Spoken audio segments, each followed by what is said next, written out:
Egypt's president says his country proposed a two-day ceasefire between Israel and Hamas, during which 4 hostages held in Gaza would be freed.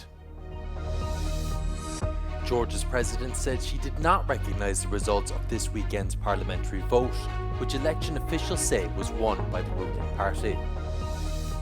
The centre-right GERB party of former Bulgarian Prime Minister Boyko Borisov is the likely winner of Bulgaria's parliamentary elections, according to exit polls.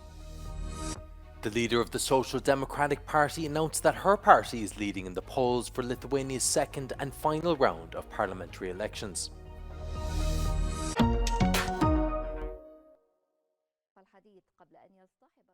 Egypt's president says his country proposed a two-day ceasefire between Israel and Hamas, during which 4 hostages held in Gaza would be freed.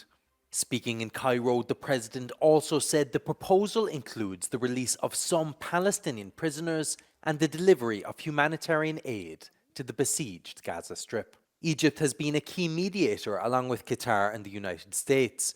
This is the first time Egypt's president has publicly proposed such a plan. Meanwhile, an Israeli strike on a school sheltering displaced people in the Shati refugee camp of northern Gaza killed at least 11, according to local authorities.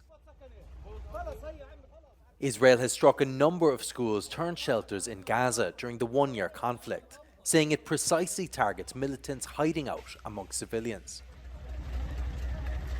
These strikes often kill women and children.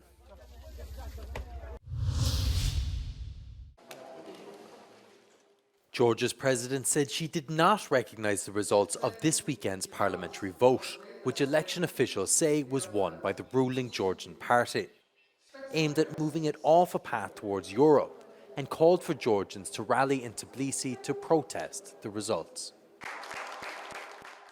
Many Georgians viewed Saturday's vote as a referendum on the opportunity to join the EU, as Brussels had suspended Georgia's EU membership process indefinitely because of a Russian-style foreign influence law passed in June. The election campaign was dominated by foreign policy and marked by a bitter fight for votes and allegations of a smear campaign.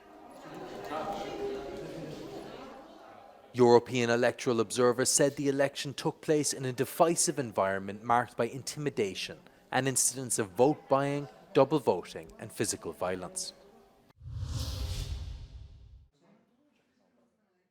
The centre-right GERB party of former Bulgarian Prime Minister Boyko Borisov is the likely winner of Bulgaria's parliamentary elections, according to exit polls. Initial results are expected Monday, but it could take days before final official results are announced. If these results confirm the exit poll, Borisov will be handed a mandate to form his 4th cabinet. It appears, however, that it will be an uphill task for him to find allies to form a governing coalition in a fragmented parliament. Voter fatigue and disillusionment with politicians has created an environment where radical political voices, aided by widespread Russian disinformation, are successfully undermining public support for the democratic process and boosting the popularity of pro-Russian and far-right groups. There was no clear winner in the latest vote held in June, and the 7 groups elected to the fragmented legislature were unable to put together a viable coalition.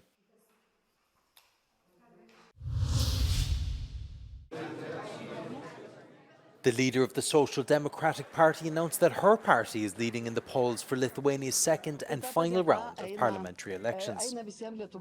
Voters headed to the ballots as strict COVID-19 measures during the pandemic, political scandals, and an influx of migrants from neighbouring Belarus hurt the popularity of the current Prime Minister's government.